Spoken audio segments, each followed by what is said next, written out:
மாண்புமிகு மக்களே வணக்கம். இன்றைக்கி நம்ம என்ன பார்க்க போகிறோம் அப்படின்னா, கள்ளத்தொடர்பு சட்டப்படி செல்லுமா செல்லாதா அப்படின்னு சொல்லிட்டு ஒரு வீடியோ ஒன்று போட்டிருந்தோம். அதுக்கு நிறைய பேர் கமெண்ட்ஸ் கொடுத்துருக்காங்க. அந்த கமெண்ட்ஸுக்குள்ள ஒரு 4 கமெண்ட்ஸ் வந்துட்டு நம்ம செலக்ட் பண்ணி எடுத்து அவங்களுக்கு வந்துட்டு ரிப்ளை பண்ண போகிறோம்.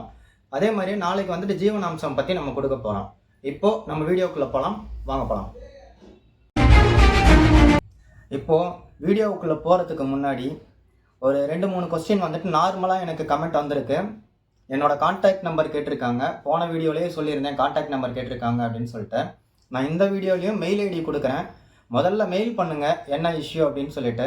அதுக்கப்புறம் அப்பாயின்மெண்ட் வாங்கிட்டு நம்ம வந்துட்டு சப்போஸ் இஷ்யூவை வந்துட்டு நம்ம ஃபைல் பண்ணுறது அப்படின்னா ஃபைல் பண்ணலாம். அப்புறம் இன்னொருத்தர் நான் எங்கே ப்ராக்டிஸ் பண்ணுறேன் அப்படின்னு சொல்லிட்டு கேட்டார். நான் சென்னை ஹைகோர்ட்டில் வந்து ப்ராக்டிஸ் பண்ணிகிட்ருக்கேங்க. டிஸ்ட்ரிக்ட் கோர்ட்ஸ்லேயும் வந்து ப்ராக்டிஸ் பண்ணுறேன் சென்னைக்குள்ளே. ஸோ இப்போ வந்துட்டு நம்ம கொஸ்டின்குள்ளே போகலாம். என்னென்ன கொஸ்டின் கேட்டிருக்காங்க அப்படின்னு சொல்லிட்டு அதுக்குள்ளே வந்துட்டு போகலாம். கமெண்ட் வந்து ஃபஸ்ட்டு யார் கொடுத்துருக்காங்க அப்படின்னா, வெங்கட கிருஷ்ணன் அப்படின்றவங்க வந்து ஒரு கமெண்ட் ஒன்று கொடுத்துருக்காங்க. என்ன கொடுத்துருக்காங்க அப்படின்னா, மனைவி தகாத உறவில் இருந்ததால் கணவன் 5 வருடமாக பிரிந்து வாழ்கிறார். இதை காரணமாக காட்டி விவாகரத்து வாங்க முடியுமா அப்படின்னு சொல்லிட்டு வந்து கேட்டிருக்காங்க. தாராளமாக இதை காரணம் காட்டி விவாகரத்து வாங்கலாம். அதாவது இதை வந்து அந்த வெங்கடகிருஷ்ணன் உங்களுக்கு வந்துட்டு சொல்கிறேன், தெளிவாக வந்து தெரிஞ்சுக்கோங்க. நமக்கு வந்து இப்போது டிவோர்ஸ் நீங்கள் அப்ளை பண்ணணும் அப்படின்னாக்கா 3 ஆக்ட் இருக்குது. ஒன்று வந்து ஹிந்து மேரேஜ் லா ஆக்ட் அப்படின்னு சொல்லிட்டு சொல்லுவாங்க. இப்போ ஹிந்து மேரேஜ் லா ஆக்ட் 1955 வந்துட்டு நீங்கள் செக்ஷன் 13 படி ஒருவேளை 2 வருஷம் கண்டினியூஸாக வந்துட்டு பிரிஞ்சிருந்தாங்க கணவனும் மனைவியும் அப்படின்னாக்கா, அதை வந்து பேஸ் பண்ணி அதை ஒரு கிரவுண்டாக வச்சு நீங்கள் வந்துட்டு டிவோர்ஸ் வந்து அப்ளை பண்ணலாம், பிரச்சனை இல்லை. அதுக்கப்புறம் முஸ்லீமில் ஸ்பெஷல் மேரேஜ் ஆக்ட் இருக்குது.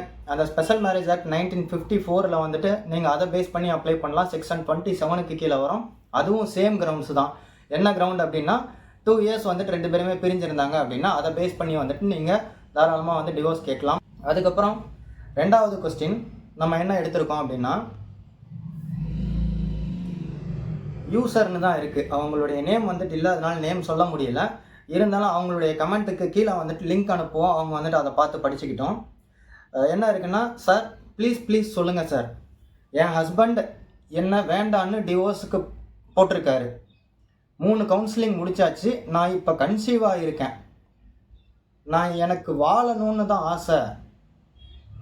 நான் கொடுக்காம அவங்களுக்கு நான் டிவோர்ஸ் கிடைக்கிறதில்ல சார். என்ன எழுதியிருக்காங்கன்னே புரிய மாட்டேங்குதே.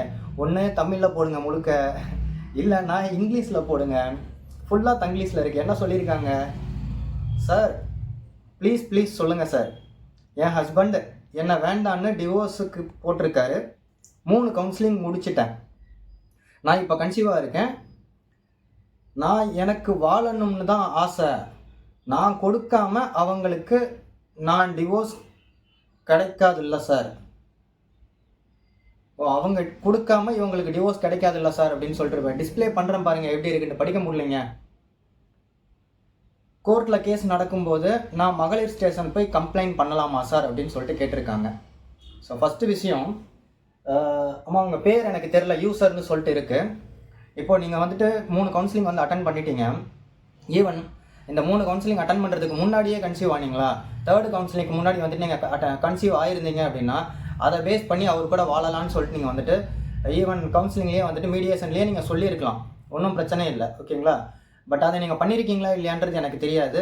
தென் செகண்டரி என்ன அப்படின்னாக்கா, ஆல்ரெடி டிவோர்ஸ் கேஸ் வந்துட்டு நடந்துட்டு இருக்குது. அது வந்துட்டு ட்ரையலுக்கு வரப்போகுது அப்படின்ட்டு இருக்கும்போது நீங்கள் ஸ்டேஷனில் போய் என்னவா கம்ப்ளைண்ட் பண்ணுவீங்க?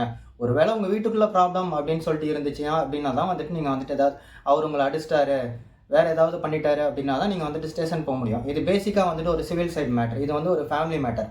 ஸோ அதனால் நீங்கள் வந்துட்டு கோர்ட்டில் ட்ரையலில் இருக்கும்போது இதை பேஸ் பண்ணி நீங்கள் வந்துட்டு ஸ்டேஷனில் போய் கம்ப்ளைண்ட் பண்ண முடியாது, ஓகேங்களா. நீங்கள் இப்படியே வந்துட்டு ரன் பண்ணுங்கள். இப்போ கன்சீவாக இருக்கீங்க, உங்களுடைய அட்வொகேட்டுக்கிட்ட போய் சொல்லுங்கள், கன்சீவாக இருக்கோம், எங்களுக்குள்ள அண்டர்ஸ்டாண்டிங் இருக்குது, நாங்கள் 2 பேரும் சேர்ந்து வாழ்கிறோன்னு சொல்லிட்டு சொல்லுங்கள். இது ரொம்ப ஈஸியஸ்ட் பாயிண்ட்டு. இதை வந்து கம்பல்சரி வந்துட்டு ஜட்ஜ் எடுத்துப்பாங்க.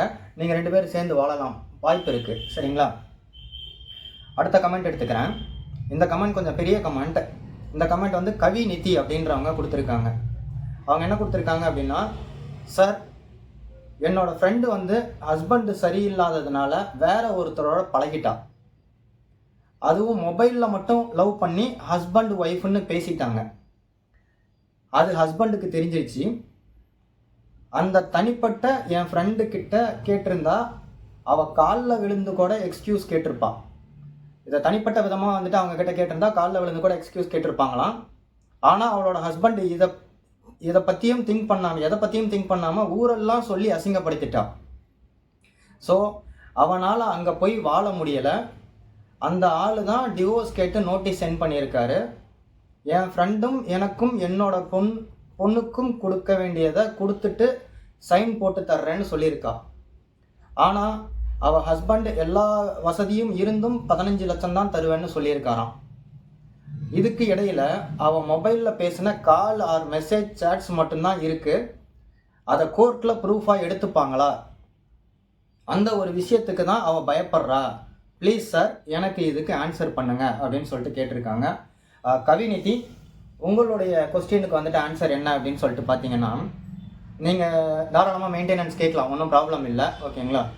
ஸோ நீங்கள் வந்து பார்த்தீங்கன்னா சிஆர்பிசி செக்ஷன் 125க்கு கீழே மெயின்டெனன்ஸ் வந்துட்டு அவர்கிட்ட கேட்கலாம், ஒன்றும் ப்ராப்ளம் இல்லை. அதை வந்துட்டு கேளுங்க, கண்டிப்பாக வந்துட்டு கிடைக்கும். இதை வந்துட்டு 2 விதத்தில் வந்துட்டு கொடுக்கலாம். என்ன அப்படின்னு சொல்லிட்டு பார்த்தீங்கன்னா, நீங்கள் ரெண்டாவதாக கொடுத்துருக்கீங்க, கோர்ட்டில் ப்ரூஃபாக எடுத்துக்கலாமான்னு கேட்டிருக்கீங்க.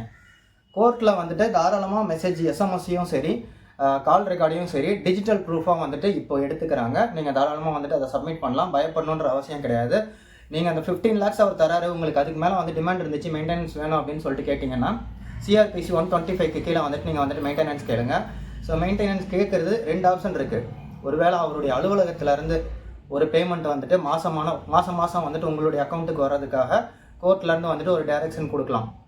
அப்படி இல்லையா, அவருக்கு ஏதாவது ப்ராப்பர்ட்டிஸ், அசையும் சொத்தோ இல்லை அசையா சொத்தோ வந்துட்டு மூவபிள் ப்ராப்பர்ட்டி அது இம்மூவபிள் ப்ராப்பர்ட்டி ஏதாவது அவருக்கு இருக்குது அப்படின்னா அதை பேஸ் பண்ணி தாராளமாக வந்துட்டு அதை விற்றுட்டு உங்களுக்கு வந்துட்டு மெயின்டெனன்ஸ் என்ன செட்டில் பண்ணணுமோ அதை தாராளமாக செட்டில் பண்ணலாம்.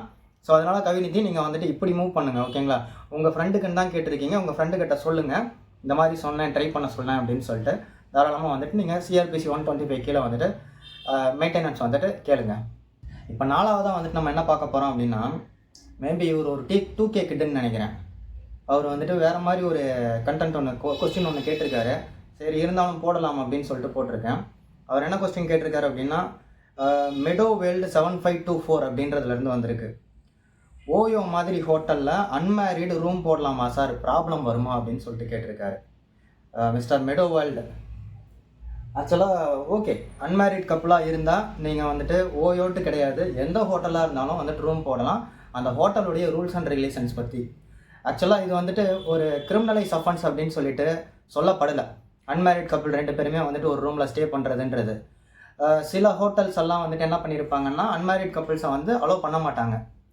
பட் இதில் நீங்கள் வந்துட்டு உள்ளே போகும்போது என்ன பண்ணணும் அப்படின்னா, உங்களுடைய ஒரிஜினல் ஆதார் கார்டோ இல்லை ஓட்டர் ஐடியோ, கவர்மெண்ட் வந்து கொடுத்த ஐடி ப்ரூஃப் ஏதாவது ஒன்று ஒரிஜினலாக வந்துட்டு அவங்கக்கிட்ட 2 பேருமே காட்டணும். ஃபேக் ஐடி வந்துட்டு நீங்கள் கொண்டு போகக்கூடாது. அப்புறம் ரொம்ப மேஜரான ஒரு விஷயம் என்ன அப்படின்னாக்கா, அன்மேரிட் கப்புளாக இருக்கிறதுல 2 பேரில் யாராவது ஒருத்தர் 18 வயசுக்கு கீழே இருந்தாலும் போக்சோ ஆக்ட்னு சொல்லிட்டு ஒன்று இருக்குங்க. போக்சோ ஆக்டில் 2012 கண்டிப்பாக வந்துட்டு நீங்கள் அரெஸ்ட் செய்யப்படுறீங்க. அதில் வந்துட்டு எப்படி இருக்கும், ஒரு வேளை வந்துட்டு நீங்கள் மாட்டிக்கிட்டீங்க அப்படின்னாக்கா என்னென்ன செக்ஷன்ஸ்லாம் வந்துட்டு அதுக்கு இருக்குது அப்படின்றத சொல்கிறேன். சரிங்களா? 18 years கம்ப்ளீட் பண்ண அன்மேரிட் கப்புள் மட்டும்தான் ஸ்டே பண்ண முடியும். 18+ இருக்கிறவங்க மட்டும்தான், 18க்கு கீழே இருக்கிற யாருமே வந்துட்டு ஸ்டே பண்ண முடியாது. போய் சொல்லி அந்த மாதிரி யாருமே வந்துட்டு ரூம் போட்டுறாதீங்க. மிஸ்டர் மெடோ வேர்ல்டு கரெக்டாக சொல்கிறேன்னு தெரிஞ்சுக்கோங்க. சரிங்களா? இப்போ இதில் செக்ஷன் 4 அப்படின்னு சொல்லிட்டு ஒன்று இருக்குது. செக்ஷன் 4 வந்து பெனட்ரேட்டிவ் செக்ஸுவல் அசால்ட் அப்படின்னு சொல்லிட்டு சொல்லுவாங்க. இந்த பெனட்ரேட்டிவ் செக்ஸுவல் அசால்ட் வந்து இப்போ 18 yearsக்கு பிலோவில் இருக்கிறவங்க வந்துட்டு ஏதாவது பண்ணுறாங்க அப்படின்னா, இந்த போக்சோ ஆக்டில் பெனட்ரேட்டிவ் செக்ஸுவல் அசால்ட்டில் 7 yearsலேருந்து லைஃப் இம்ப்ரெஷன் வரைக்கும் வந்துட்டு உங்களுக்கு தண்டனை கொடுக்கறதுக்கு சான்சஸ் இருக்குது. அதுக்கப்புறம் செக்ஷன் 6 என்ன சொல்லுது அப்படின்னா, பெனட்ரேட்டிவ் அக்ரவேட்டிவ் செக்ஸுவல் அசால்ட்டுன்னு சொல்லிட்டு ஒன்று இருக்குது. ஓகேங்களா? அது வந்து அப் டு 10 years வரைக்கும் ப்ளஸ் ஃபைனும், சம்டைம்ஸ் ரொம்ப கேஷுவலாக வந்துட்டு நடக்கிற சில இடங்கள்லாம் வந்து பார்த்தீங்கன்னாக்கா டெத் பனிஷ்மெண்ட் கொடுக்கறதுக்கு கூட வந்துட்டு வாய்ப்பு இருக்குது. தென் செக்ஷன் 8 என்ன சொல்லுது அப்படின்னு பார்த்தீங்கன்னா, செக்ஸுவல் அசால்ட். இப்போ இந்த செக்ஸுவல் அசால்ட்டில் உங்களுக்கு 3 வருஷத்துக்கு கம்மியாக, 3 வருஷத்துக்கு அதிகமாக, 5 வருஷத்துக்கு கம்மியாக ப்ளஸ் ஃபைனு, இதில் வந்துட்டு ஏதாவது ஒரு ஃபைனாக வந்துட்டு உங்களுக்கு போடுவாங்க. இது வந்து பனிஷ்மெண்ட்டாக கிடைக்கிறதுக்கு வாய்ப்பு இருக்குது.